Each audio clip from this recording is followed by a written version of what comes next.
Bismillahirrahmanirrahim. Assalamualaikum warahmatullahi wabarakatuh.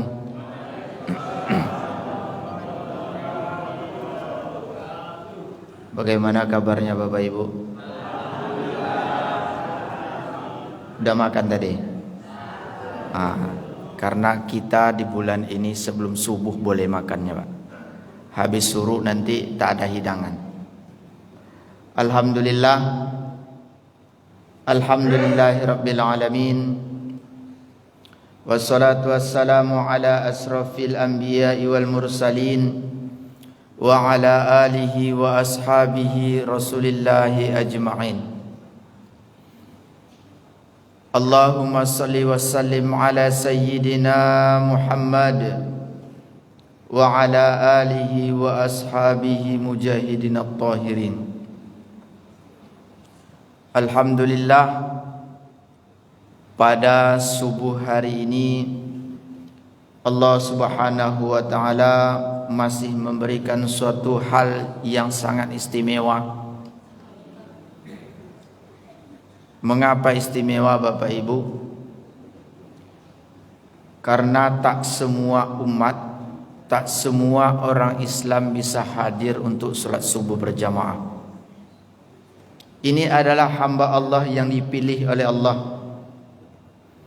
Apalagi menjelang detik-detik akhir Ramadan, 10 terakhir Ramadan, banyak mereka yang masih sibuk di jalan. Alasannya pulang kampung. Alasannya capek, pulang dari mall beli baju lebaran. Banyak alasan-alasan yang lain. Tapi alhamdulillah di masjid ini begitu luar biasa. Selesai i'tikaf hendak pulang mereka.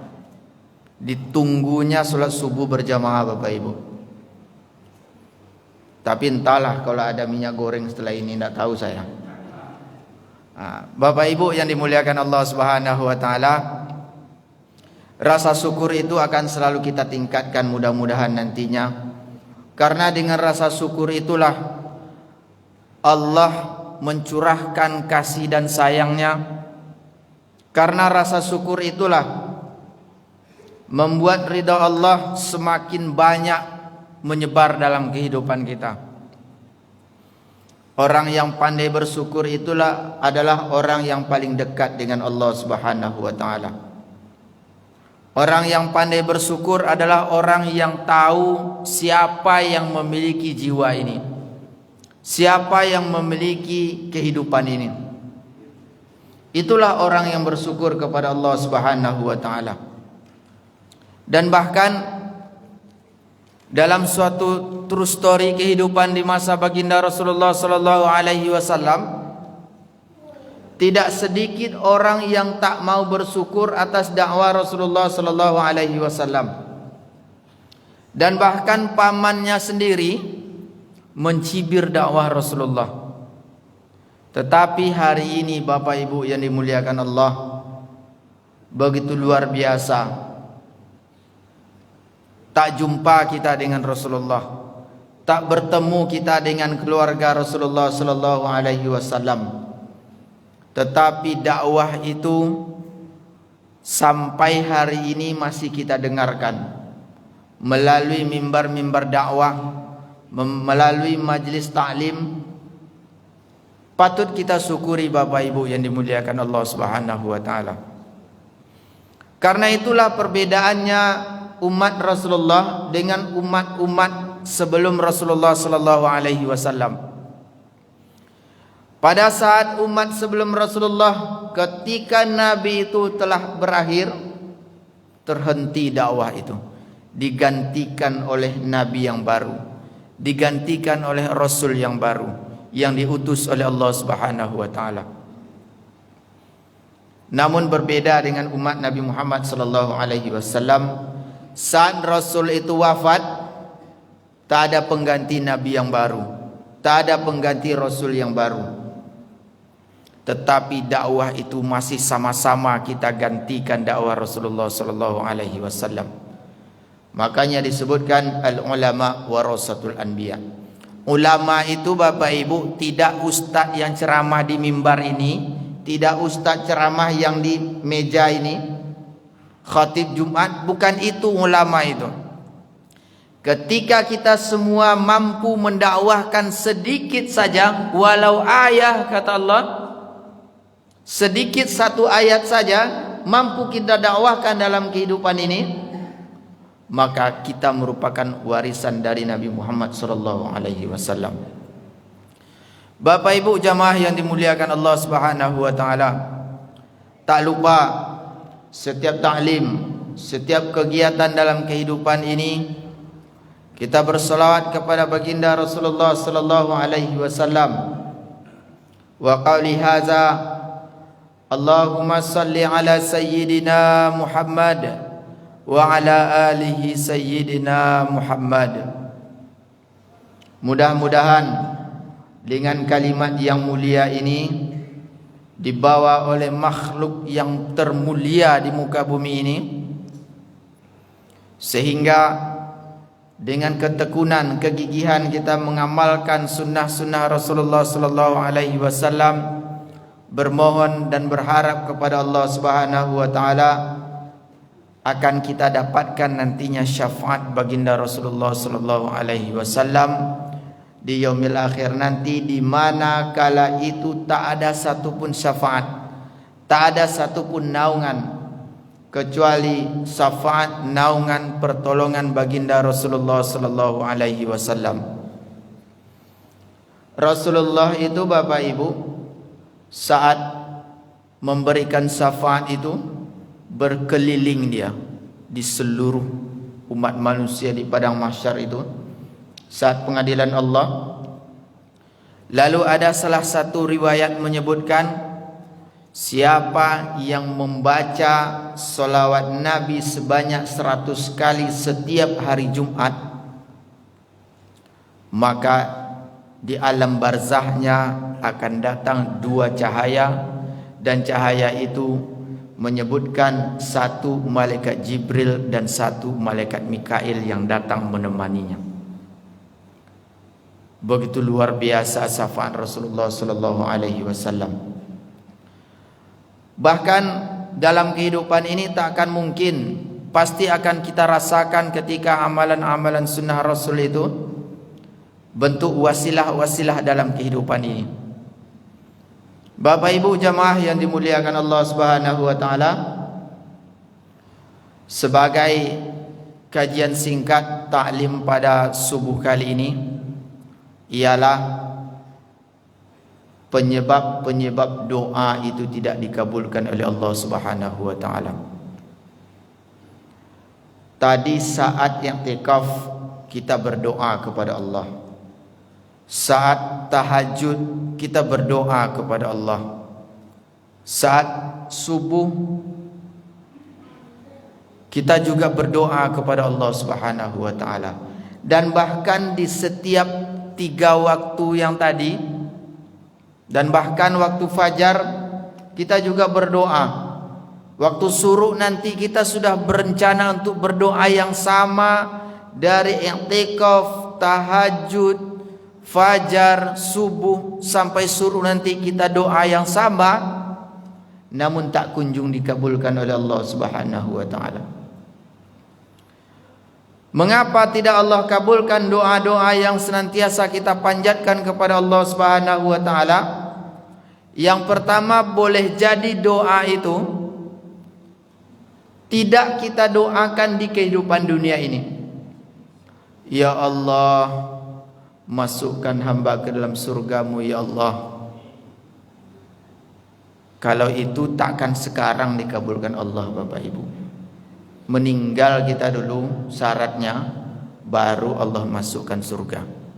Kalau pengen masuk surga juga, itu lain cerita Bapak Ibu. Bapak Ibu jamaah yang dimuliakan Allah Subhanahu wa taala, lalu ada doa itu kita minta di dunia, namun tak kunjung dikabulkan oleh Allah, berarti belum masanya kita menerima doa itu.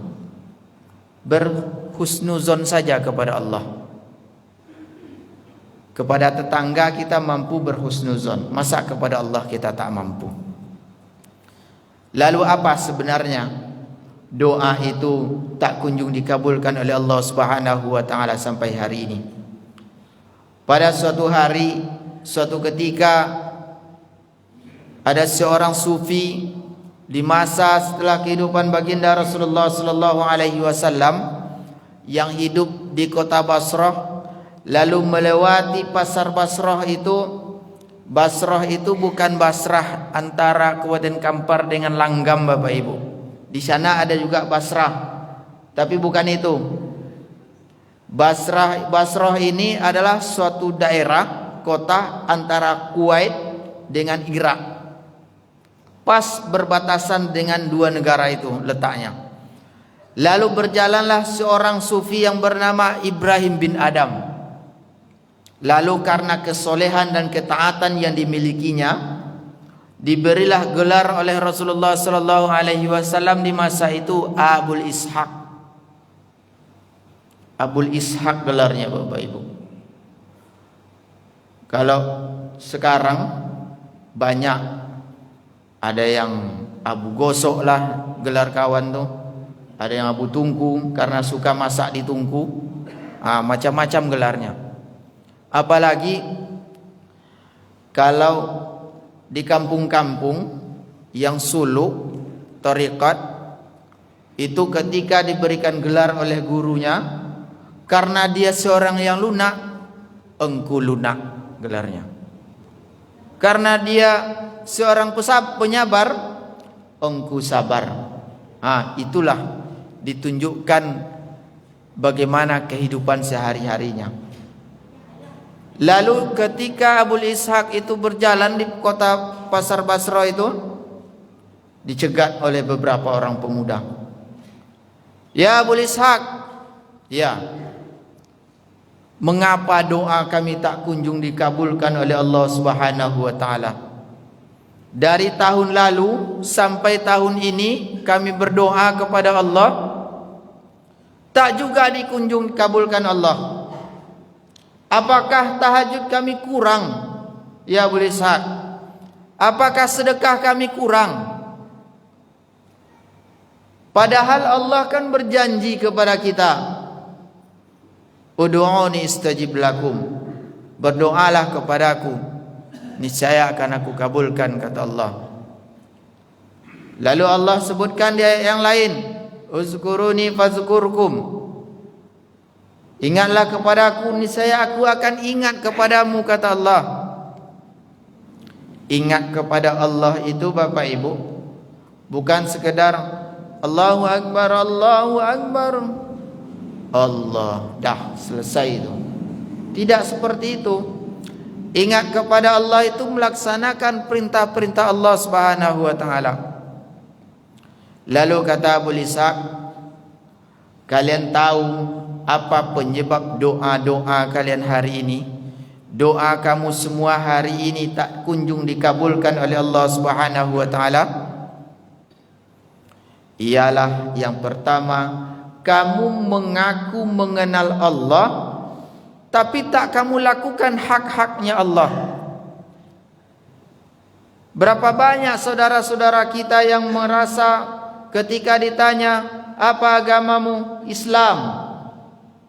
Bahkan di KTP-nya itu ditulisan namanya biasa, pas agama 100% Islam. Ketika ditanya subuh tadi, tertidur saya. Subuh tadi, sahur tekonyang makan Ustaz. Maka itulah yang menyebabkan doa-doa itu tidak diberikan, tidak dikabulkan oleh Allah Subhanahu wa taala. Lalu muncul masalah dalam kehidupan ini.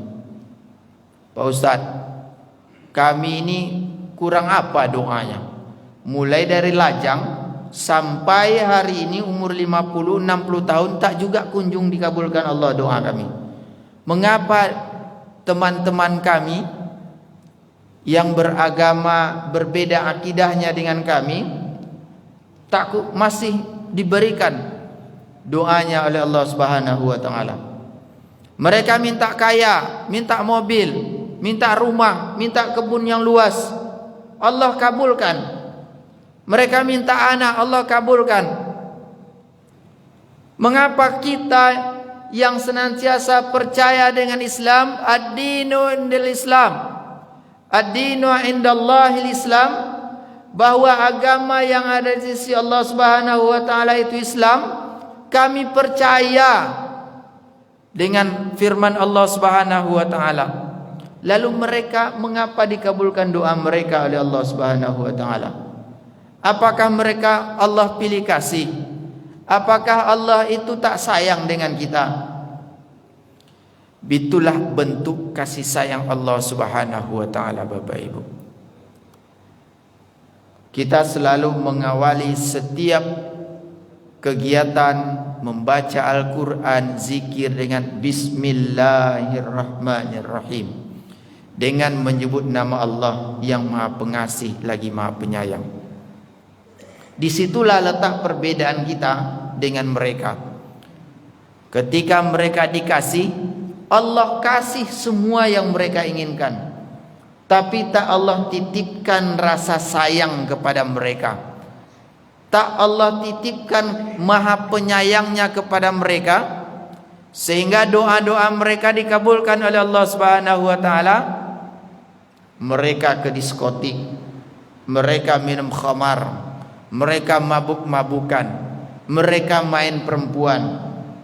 Tak ada keberkahan terhadap rezeki yang Allah berikan kepada mereka.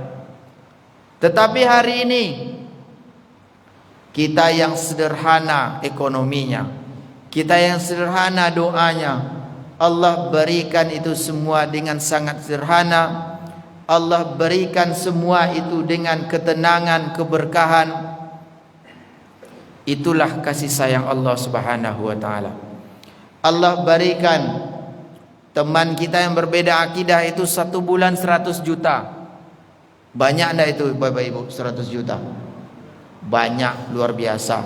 Kalau dibelikan es krim, mandi kita dengan es krim itu. Tapi kita diberikan oleh Allah dengan cara yang berkah, dengan dikasih lalu disayang sebanyak cuma 2 juta sebulan, cukup semuanya Bapak Ibu. Itu tandanya berkah. Bapak Ibu jamaah yang dimuliakan Allah Subhanahu wa taala, maka syarat yang pertama doa dikabulkan oleh Allah Subhanahu wa taala ialah melaksanakan hak-hak yang telah diwajibkan oleh Allah Subhanahu wa taala. Allah perintahkan zakat, tunaikan zakat itu. Allah perintahkan berpuasa, laksanakan puasa itu. Allah perintahkan su'budu rabbakumul ladzi khalaqakum, sembahlah Allah yang menciptakan kamu. Wa ma khalaqtul jinna wal insan illa liya'budun, aku tidak akan menciptakan jin dan manusia illa liya'budun, kecuali untuk menyembah kepadaku, kata Allah. Fungsi kehidupan kita ini adalah untuk beribadah kepada Allah, tidak berfoya-foya. Kalau sudah kita fungsikan kehidupan ini dengan benar, apapun yang ingin kita cita-citakan, apapun yang ingin kita doakan kepada Allah, Allah akan berikan 2 kali lipat dari doa yang kita panjatkan kepada Allah Subhanahu wa taala. Lalu kata Abu Ishaq, penyebab doa itu tidak dikabulkan Allah ialah kamu membaca Al-Quran tetapi kamu tidak melaksanakan petunjuk-petunjuk dalam Al-Quranul Karim. Berapa banyak petunjuk Al-Quranul Karim ini Bapak Ibu, begitu luar biasa banyaknya petunjuk. Tak ada satupun buku-buku petunjuk dapat mengalahkan Al-Quran ini. Kalau kita baca petunjuk pengendara, kita beli motor baru, kita baca petunjuk cara menggunakan motor, cara merawat motor, cara berkendara di jalan raya, rambu-rambunya apa saja. Cuman sampai di situ Bapak Ibu.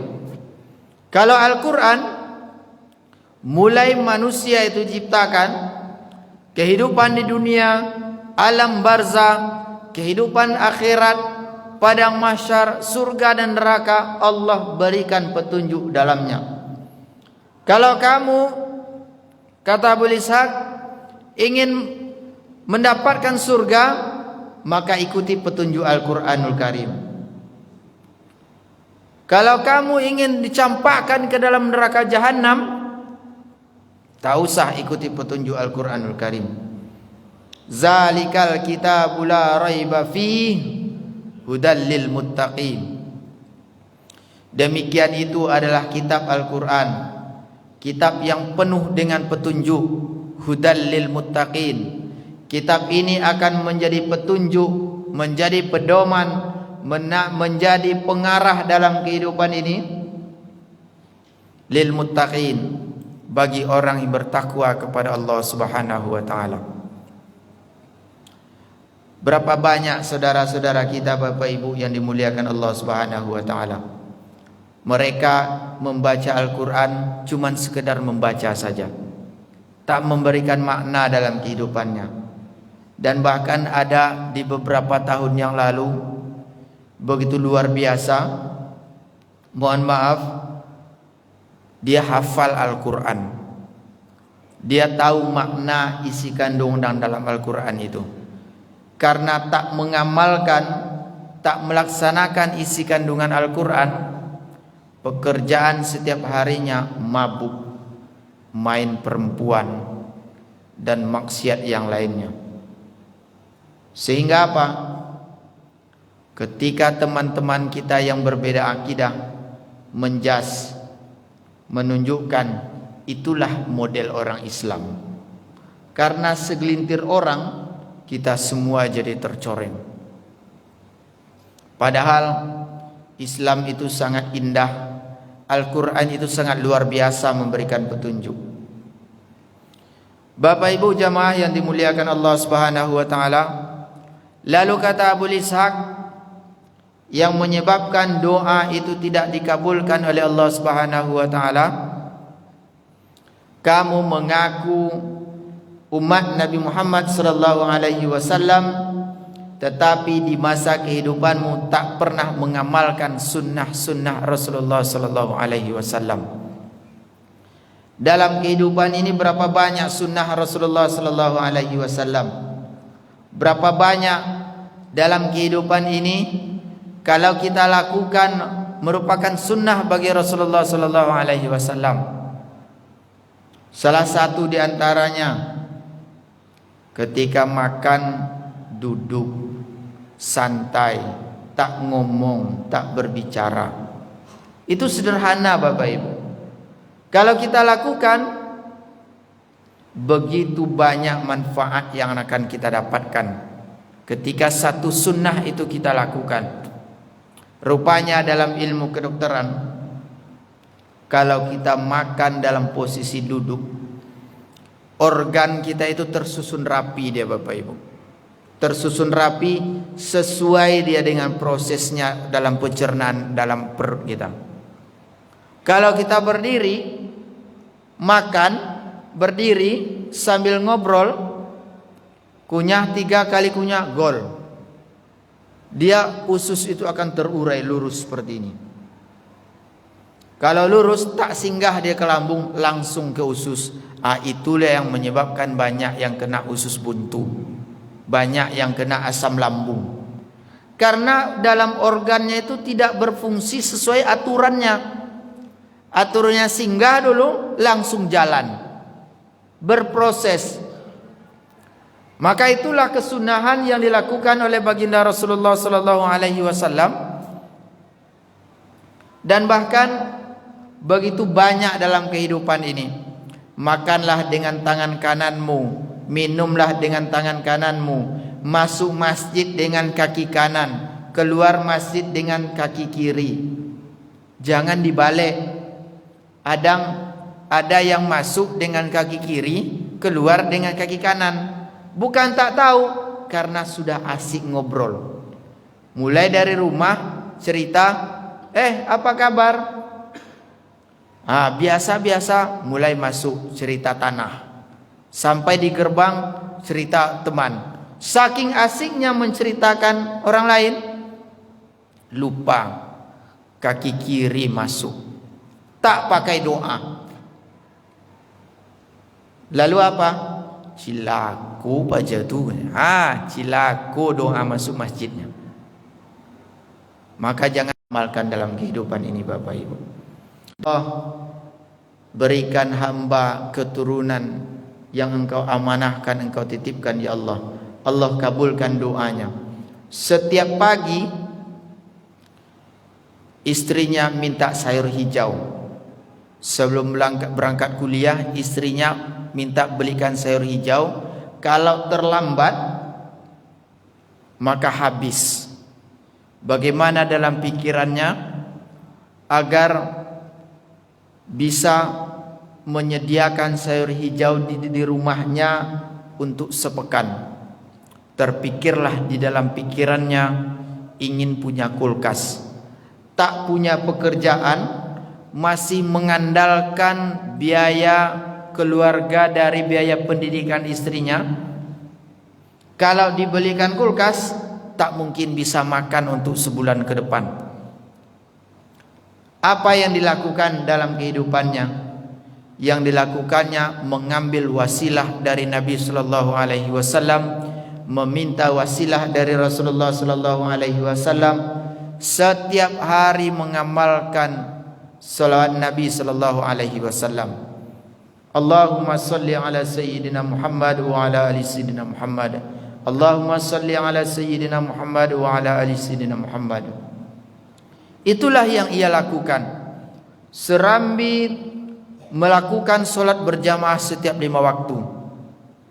Pas suatu hari selesai solat zuhur, berdoa kepada Allah. Menjelang doa itu dikabulkan, berdoa, selesai solat zuhur berdoa, selesai solat sunnah berdoa kembali dengan doa yang sama. Tetapi sekeluar dari masjid itu datang kulkas itu Bapak Ibu. Memang di luar nalar kita. Kalau Allah itu sudah berkehendak, kalau Allah itu menurunkan kehendaknya kepada seseorang, takkan sampai akal kita ini untuk mencerna. Datang seseorang mengantarkan kulkas, memang tak baru Bapak Ibu, tapi kulkasnya masih bagus, masih berfungsi layaknya kulkas yang kita pakai di rumah. Rupanya ditelepon temannya yang di Malaysia, ini ada kulkas di depan masjid ini. Iya, di Malaysia memang seperti itu. Setiap yang mau ganti sesuatu, elektronik, mobil, televisi, tapi bukan ganti istri ya Bapak Ibu. Kalau ganti istri tidak diantar. Setiap yang mau ganti elektronik, silahkan diantar ke masjid, ke tempat ibadah. Yang membutuhkan silahkan bawa pulang. Begitu luar biasanya mereka mendakwahkan Islam itu. Kalaulah di masjid ini kita amalkan, kita laksanakan hal yang seperti itu, begitu luar biasa Bapak Ibu. Ketika beras sudah banyak, aturannya beli beras berlebih, antarkan ke masjid, pasti banyak yang membutuhkan. Ketika rezeki itu berlebih, antarkan ke masjid, pasti disalurkan oleh pengurus masjid. Itu merupakan suatu kesunahan bagi Rasulullah sallallahu alaihi wasallam. Lalu itulah yang dilakukan oleh seorang sahabat tadi, mengamalkan salawat Nabi Muhammad sallallahu alaihi wasallam. Mengamalkannya berapa sanggup? Sanggup 1000 sehari, alhamdulillah. Dan bahkan dalam cerita seorang sahabat tadi, dia mengamalkan dalam sehari itu 4.000 sampai 5.000 kali salawat Bapak Ibu. Kalau kita pikirkan banyak tuh Pak Ustaz, 4.000 salawat itu. Sederhana Bapak Ibu. Keluar Bapak Ibu dari masjid ini sampai rumah, jalannya lebih santai dari yang biasanya. Allahumma sholli ala sayyidina Muhammad. Kalau awal masih terucap di lidah, kalau sudah masuk ke hati salawat itu, jarak 100 meter itu sampai itu 100 kali salawat Nabi kita ucapkan. Jarak 50 meter sampai 100 kali ucapan salawat yang akan kita baca. Bapak Ibu jamaah yang dimuliakan Allah Subhanahu wa taala, pada dasarnya ibadah sunnah ataupun ibadah wajib yang dianjurkan oleh Allah, yang disunnahkan oleh baginda Rasulullah sallallahu alaihi wasallam adalah ibadah itu kalau kita lakukan sangat mudah. Cuman yang susah itu istiqomahnya. Lalu apa kata Abu Ishaq? Penyebab doa itu tidak dikabulkan oleh Allah Subhanahu wa taala ialah kamu ingin masuk surga, tetapi amalan-amalanmu tak pernah mengantarkanmu ke dalam surganya Allah Subhanahu wa taala, malah mengantarkan kehidupan kamu ke dalam neraka jahanam. Kita berdoa kepada Allah, ya Allah, hamba sedang beribadah, berusaha untuk memaksimalkan ibadah ya Allah. Berikan jalan kepada hamba untuk mencapai surgamu ya Allah. Selesai berdoa, nampak sendal kawan di masjid, apalagi menjelang lebaran baru, habis ditilap. Saya beberapa masjid begitu luar biasa Bapak Ibu. 2 kali saya pulang tak pakai sendal. Ndak tahu dia, rupanya maling itu ndak tahu dia mana sendal ustadz, mana sendal ketua masjid, mana sendal jamaah, mana sendal yang rajin i'tikaf, mana sendal yang rajin baca Quran. Ndak tahu maling itu. Pas saya cari, udah keliling dari pintu sebelah sana sampai pintu sini, tak juga nampak sendal yang seperti yang saya bawa tadi. Ya Allah ya Rabbi. Lalu dalam pikiran saya, dah sampai ke surga sendal saya. Allahu Rabbi. Teringat saya cerita Nabi Idris itu Bapak Ibu. Ketika diajak oleh Allah berkunjung ke surga, berkeliling-keliling surga, oh nikmat surga ini. Banyak kenikmatan yang Allah berikan dalam surga ini. Lalu kalau nanti Allah tunjukkan neraka, mungkin tak seenak ini, tak seindah ini. Lalu ditinggalkan sendalnya satu di surga itu. Sampai di neraka, mak ndak lomak di neraka. Banyak azabnya. Hendak kembali ke dunia, astagfirullahalazim ya Jibril, sendal saya cuman satu yang saya bawa, satunya entah kemana tinggalnya. Ya udah, pergi tengok dulu. Ditelusuri dari neraka sampai ke surga, tak balik-balik. Oh, begitu hebatnya Nabi Idris. Dalam riwayat itu disebutkan. Tapi jangan diamalkan dengan metode yang lain. Mak, ayah pergi ke masjid ya. Wah, rupanya pergi ke warung kopi, minum bandrek. Tak pulang-pulang, sampai di rumah, kok lama? Sekalian i'tikaf mah. Wah, i'tikaf di warung kopi, i'tikaf di tempat bandrek. Itulah yang dilakukan oleh Abu Ishaq, yang disampaikannya. Engkau pengen masuk surga, tetapi amalan-amalanmu tak mengantarkanmu ke dalam surganya Allah Subhanahu wa taala. Amalan untuk mengantarkan surga itu tak mesti amalan yang berat-berat Bapak Ibu. Ketika amalan itu yang kecil lalu istiqomah, itulah yang mengantarkan kita ke surganya Allah Subhanahu wa taala. Ada seseorang, kata Rasulullah sallallahu alaihi wasallam, yang masuk surga karena bacaan Al-Qur'annya. Ada seseorang yang masuk surga karena tahajudnya. Ada yang masuk surga karena senyum saja, Bapak Ibu. Senyum masuk surga. Karena ingat yang dihadiskan oleh baginda Rasulullah sallallahu alaihi wasallam, kalau kamu tak punya harta yang lebih untuk bersedekah, maka senyumlah sebaik-baik sedekah. Seminimal sedekah, tersenyum. Makanya orang gila itu, Bapak Ibu, mohon maaf, senyum aja. Rupanya orang gila itu bukan gila dibuat-buat ya Bapak Ibu.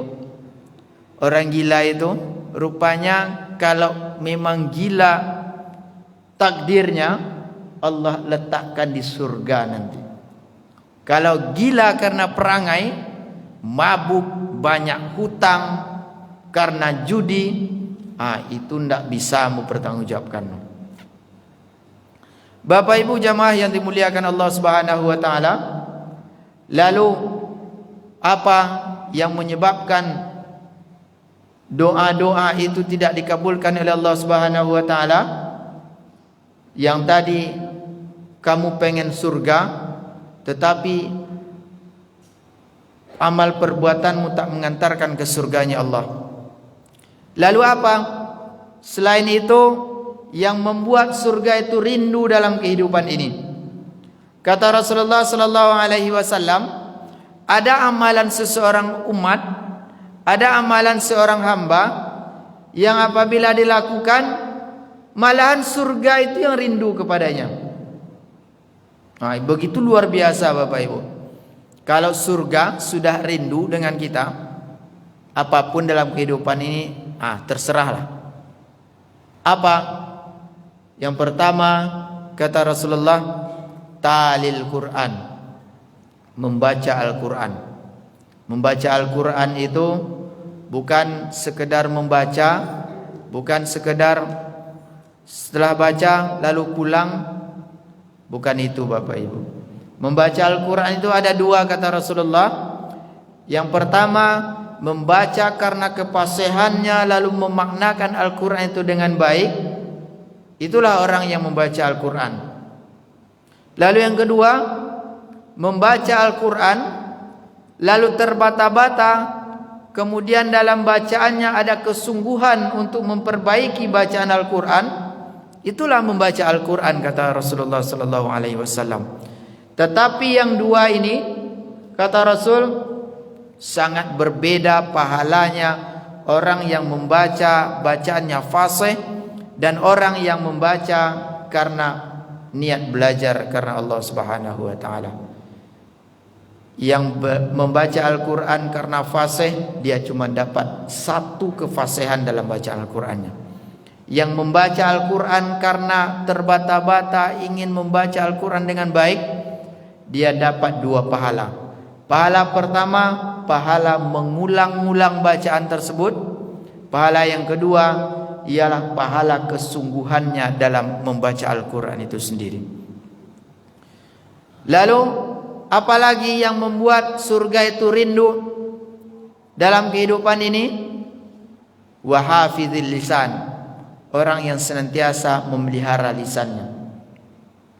Begitu banyak cara-cara yang diajarkan oleh Rasulullah sallallahu alaihi wasallam untuk memelihara lisan itu, agar lisan itu tidak melakukan hal-hal yang dilarang oleh Allah Subhanahu wa taala. Dan bahkan ada suatu amalan yang ketika diamalkan, amalan ini sangat ringan sekali, namun ketika ditimbang di padang mahsyar nanti, tak ada yang dapat menandingi beratnya timbangan itu.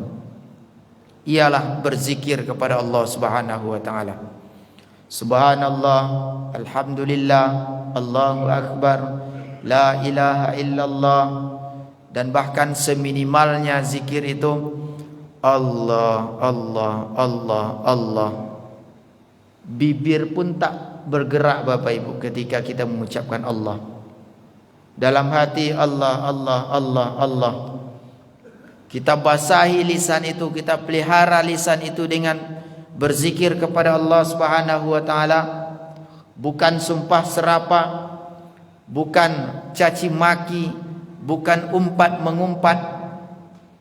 Dan bahkan ada seorang ibu yang ketika anaknya bermain-main, datang tamu ayahnya ke rumah, seorang ibu ini menghidangkan makanan untuk tamu ayahnya. Datang anak dari luar, digenggamnya pasir, ditaburkannya ke makanan tadi, macam naburkan seres, bikin kue loyang, bikin bolu. Apa yang keluar dari lisan ibunya? Ya Allah, nak, pergi kau ke sana, ke Mekah Al-Mukarramah, jadi imam di sana. Padahal anak itu baru 5 tahun umurnya. Diucapkan dengan ucapan yang baik, dipelihara lisannya. Akhirnya jadi imam masjid Mekah Al-Mukarramah. Ialah Imam As-Sudais. Itulah sejarah ikhwal kehidupan Imam As-Sudais, salah satunya penyebab dia sampai menjadi imam Masjid Al-Mukarramah. Imam Masjid Mekah Al-Mukarramah begitu luar biasa, Bapak Ibu yang dimuliakan Allah Subhanahu wa taala. Bu, Bu, kalau anak ibu macam tu nanti kayak mana?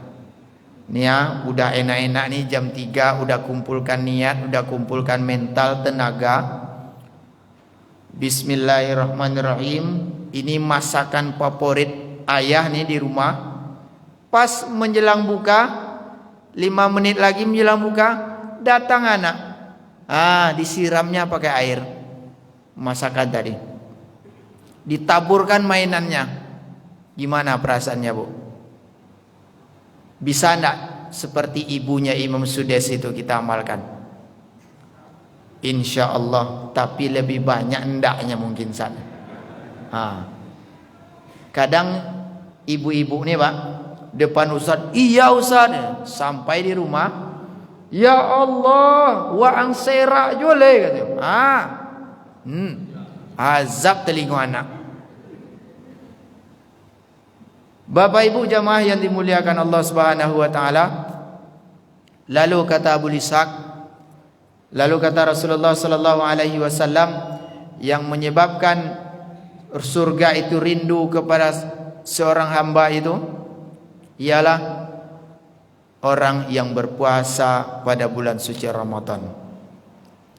Saya yakin hari ini yang datang adalah orang-orang yang sedang berpuasa pada saat ini, tapi tidak tahu nanti jam 2, jam 3 nanti kan. Takjil sudah mulai menggoda, harumnya masakan ibu di dapur sudah mulai tercium. Itu luar biasa godaannya nanti itu, kalau tidak dibarengi dengan iman.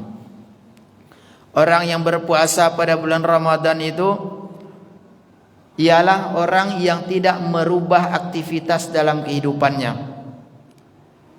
Kalau hari biasa siap solat subuh, selalu melakukan aktivitas taklim, membaca Al-Quran, solat duha, lalu aktivitas dunia lainnya, ketika berpuasa dikurangi. Tidak seperti itu Bapak Ibu yang dimuliakan Allah. Tidak merubah aktivitas hari-hari biasanya, itulah orang yang berpuasa pada bulan suci Ramadan. Apalagi dengan alasan i'tikaf, dengan alasan karena libur, tidur, habis solat subuh ini, habis taklim ini, siap solat suruh, tidur, bangun jam 3. Itu memang luar biasa itu. Lalu apa? Kata Rasulullah, orang yang dirindukan surganya Allah Subhanahu wa taala, wa mun'imil ji'an, orang yang senantiasa memberi makan yang sedang kelaparan. Berapa banyak saudara-saudara kita yang menjerit kelaparan,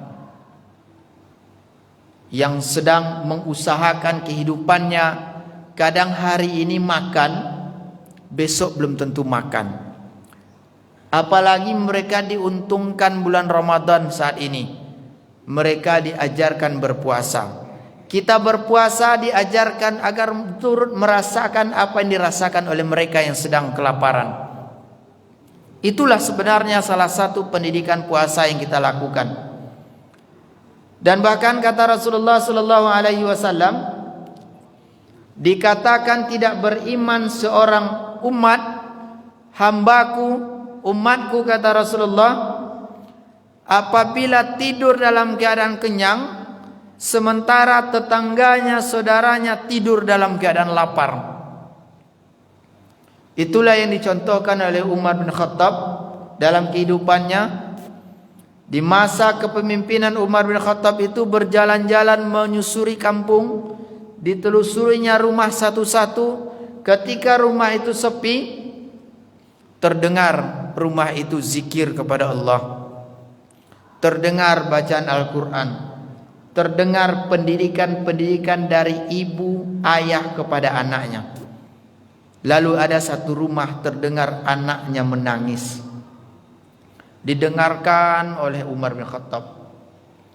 Dikira anak ini nakal, menangis karena dihajar oleh ayah dan ibunya. Diintip, rupanya dalam keadaan lapar, tak punya apa-apa untuk dimakan. Menjadi tamulah Umar bin Khattab di saat itu. Saat Umar bin Khattab bertamu, ditengoklah wajan tempat masakan itu yang dimasaknya lebih kurang 3 buah batu. Kalau batu dimasak, mungkin masak tuh Pak Ketua? Tidak akan mungkin ya Pak. Kecuali batu bata mungkin cairnya tuh. Lalu ditengoklah. Apa kata Umar? Apa yang kau masak ini? Takkan mungkin batu ini akan masak dan bisa dinikmati oleh anak-anakmu. Dengan lontaran pertanyaan Umar bin Khattab ini, apa jawaban ibu ini? Lalu dicacilah, dihujatlah Umar bin Khattab. Sahabatnya Umar bin Khattab itu pengen ngomong bahwa yang di depan ibu ini adalah Umar bin Khattab. Lalu ditahan oleh Umar bin Khattab. Menggigil Umar bin Khattab itu Bapak Ibu. Menggigil bukan karena marah, bukan karena emosi lontaran ucapan dari ibu ini. Ialah, ya Allah, masih ada warga masyarakat saya yang sedang kelaparan. Mohon ampun ya Allah. Lalu bergegas Umar bin Khattab pulang. Diantarkan malam itu juga. Apa kata sahabatnya, pengawalnya Umar bin Khattab? Mengapa tidak besok saja ya Umar? Kan hari esok masih ada. Ini sudah tengah malam, cuaca dingin. Engkau bisa menjamin tak mereka besok masih hidup atau saya besok masih hidup? Diantarkan sendiri oleh Umar bin Khattab. Bapak Ibu jamaah yang dimuliakan Allah Subhanahu wa taala, dan bahkan di antara doa-doa yang disebabkan tidak dikabulkan Allah Subhanahu wa taala ialah kamu menikmati fasilitas nikmat dari Allah, kamu tak bersyukur. La in syakartum la azidannakum wa la in kafartum inna adzabi lasyadid. Bahwa dengan rasa syukur itulah Allah tambah nikmat itu. Kalau tak syukur, tak Allah tambah. Kemudian yang terakhir kata Rasulullah sallallahu alaihi wasallam, penyebab doa itu tidak dikabulkan oleh Allah Subhanahu wa taala, kamu mengantarkan mayat-mayat temanmu ke dalam kubur lalu kamu tidak mengambil iktibar bahwa yang kita antarkan itu akan kita susul dia nanti. Bapak Ibu jamaah yang dimuliakan Allah Subhanahu wa taala, hari ini sampai hari ini berapa banyak kita dengarkan berita yang mendadak. Boleh jadi tarawih tadi malam, iktikaf kita dengarkan masih bersama mereka sampai menjelang subuh, menjelang suruh terdengar ucapan inna lillahi wa inna ilaihi rajiun. Maka itulah motivasi nasihat terbaik dalam kehidupan ini. Kalau saudara, teman, ayah, ibu memberikan nasihat, kalau tidak dengan lembut, dengan menyanyah. Kematian tak bersuara Bapak Ibu. Ketika kematian itu memberikan nasihat, maka apapun akan terputus, tak akan dapat satupun yang dapat melawannya.